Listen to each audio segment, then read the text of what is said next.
Hey, what up people, this is View with Ice, the channel where we talk about anime and TV shows. In this video, we are going to be looking at 10 random but amazing shows that you should be watching on Netflix. These shows will not be in a specific order because it doesn't need to be.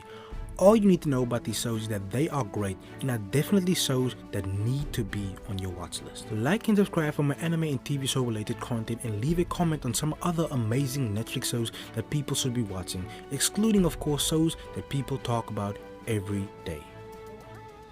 Looking for an intense psychological crime thriller? Look no further than one of Netflix's absolute best. Mindhunter follows FBI agents as they interview serial killers as part of the FBI's behavioral unit. They interview serial killers with the intention of trying to understand what goes on in the minds of these people, and they use that information to capture other serial killers and prevent killings from happening. One of the biggest things that makes Mindhunter such an amazing show, aside from the great performances of the cast, is the attention to the detail when it comes to the appearance of the serial killers. From the premise of the show, it may seem like a show that could be packed with action, but this show is actually heavily dialogue based. So if you are looking for a show with crazy action scenes, this is not the one. But this is definitely a show that stands above a vast majority of Netflix originals, and if you are a TV series enthusiast in search of something interesting to watch, Mindhunter is definitely the show for you. Lovesick is one of the more fun shows that I have discovered this year. I would definitely throw this show into a highly bingeable category because this show was just so easy and enjoyable to watch. Lovesick follows Dylan Witter, a character that weirdly reminds me a lot of Ted Mosby, after he is diagnosed and discovers that he has chlamydia. After this discovery, Dylan then attempts to get in contact with all of his previous partners in order to warn them about his STI. In addition to Dylan, this show also follows his roommates Luke and Evie and looks at their friendships, romantic relationships, and just the general things that you would find in any romantic comedy. Dylan contacts all of his previous partners in alphabetical order, and each episode is titled to that specific woman. The majority of these episodes are told through flashbacks. I instantly fell in love with this show at the very first episode. Lovesick is definitely an overlooked show, and I would implore anyone who is looking for a good romantic comedy to check it out. Martin Bird is a financial advisor who is in connection with a Mexican drug cartel. Bird's entire life is turned around when a money laundering scheme for the cartel goes sideways. Before almost being executed, Bird, being the smooth talker that he is, convinced the cartel that he will be able to launder even more money for them if they let him live. The proposal was intriguing for the cartel and got him a second chance at life. Bird then moves his entire family out to the Ozark to start his new money laundering operation, but everything doesn't go as smooth as he would have liked, as he gets entangled with local criminals and things get even more complicated. I feel the biggest issue with this show is the pacing, so if you are an impatient person, you will most likely not enjoy this, but if you take the time, this show could easily turn into one of the greatest crime drama thrillers on Netflix for you. I'm just gonna start off by saying, Derry Girls is without a doubt the most Irish show I've watched in my entire life. But while saying that, I will also say this: it is definitely one of the best teen comedies on Netflix, and it also should be mentioned in the same light as shows like On My Block, Sex Education, Stranger Things, or any other popular Netflix teen drama that gets talked about every day. Derry Girls is loud, funny, fun, exciting, weird, and has such likable characters that I binged through both seasons in one day, and it left me craving for even more. Our story takes place in the 1990s and follows a group of teenage girls and boy during the end of the Troubles period in Ireland.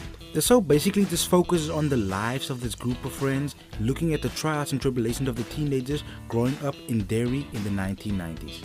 The only thing bad I have to say about this show, that it is going to be a while before we get to see a season 3, but that's only because of delays caused by the pandemic. Other than that, this show is a must watch if you are looking to smile, laugh, or even just brighten up your day.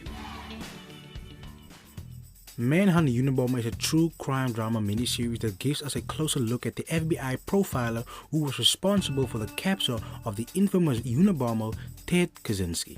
One thing that really stands out for me about the show, aside from being interesting and compelling, is the pacing. The show has a great pace and doesn't let you easily get bored with it.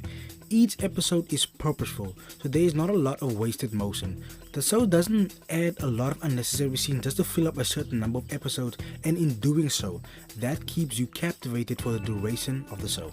Manhunt Unabomber is definitely an underrated show, and is a show that definitely needs some more eyes on it.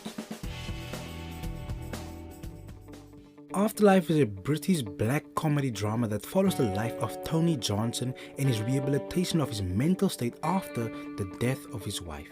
Afterlife tells the story of a broken man struggling with life after the love of his life was taken away from him. The show is witty, snarky, fun, and at the same time it can be highly emotional. You can almost feel the pain of this man struggling to come to terms with the death of his wife, and that is all thanks to Ricky Gervais' amazing portrayal of this character. From the outside, this show doesn't look that amazing, but when you start to watch it, you will almost immediately realize what a gem of a show this really is.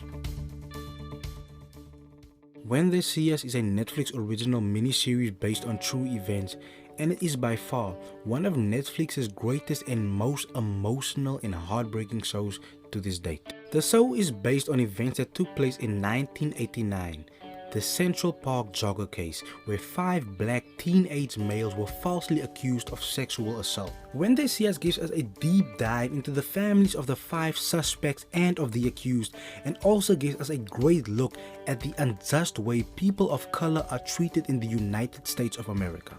The show is hard-hitting, powerful, and is guaranteed to bring emotion out of you with the incredible performances of the actors, especially Jarrell Jerome, who portrayed Corey Wise. There are not many shows in this world that has gotten me to cry, but When They See Us is a show that definitely left a permanent mark on me. This is the oldest show that I'm gonna be recommending on this list. I only recently discovered it, but the first 2 seasons of Skins were so amazing that I can't help but talk about it. Skins follows a very common theme that you would find in a lot of teen dramas. It's a show about teenagers and the adventures of adolescence. It looks at a group of British teens navigating through life, partying, having sex, and discovering themselves. Skins has 7 seasons, and after every 2 seasons, the characters are replaced by a new generation. Each episode focuses on a different character in the friend group. It's not an uncommon approach, but it is definitely an interesting one, and it is a great way to get to know the characters, and this is also the reason why I got so quickly attached to each and every character.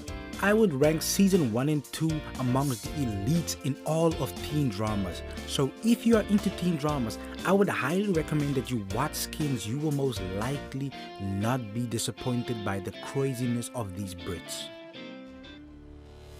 Godless is a 7-episode western drama set in the year 1884 and is without a doubt one of Netflix's most underappreciated shows. The show follows Roy Good, who is an outlaw on the run from his former gang. Roy was adopted by the leader of the gang, Frank Griffin, at a young age, but steadily over the years, Roy has grown to detest Frank's ways and decided to leave the gang. Trouble here begins when Roy breaks up a robbery and shoots his former father figure and takes off with the gang's loot. Now, Frank Griffin and gang are out for revenge. Another thing that I love aside from the great performances is the badass woman featured in this show. Shows like these doesn't often let women shine, but Godless is just different, as it portrays women as powerful and not meek as you would see in a lot of similar shows or movies, and that is one thing I love most about this show. The show has a simplistic western drama type premise, but the simplicity of the plot is backed up by the great performances of the cast, and that is what makes the show so amazing. Our story takes place in Ravka, a country which is divided by a shadow fold that has plagued it for a very long time. This world is populated by humans and Grisha. Grisha are people who have the ability to manipulate matter and use it in different forms, such as being able to summon elements like wind and fire. They are also able to control materials like glass and metal, and there are also Grisha who are able to manipulate the human body. The Grisha are trained for combat by the 2nd Army, and they are led by General Kerrigan, who has dedicated his life in search of a Sun Summoner to rid Ravka of this ominous shadow fold. Sun Summoners are the rarest of all Grisha, but after years of searching, a Sun Summoner finally emerged in the form of our protagonist, Alina Starkov. The show follows a very common fantasy drama concept of a chosen one type of character, which may seem overplayed for someone looking for something revolutionary, but where the show lacks in its premise, it makes up for in its wonderful characters, and here I'm looking straight at the crows, who were my favorite part of the show. Shadow and Bone was obviously renewed for a well-deserved second season, so if you are interested in the show, just know there is more epic fantasy on the way.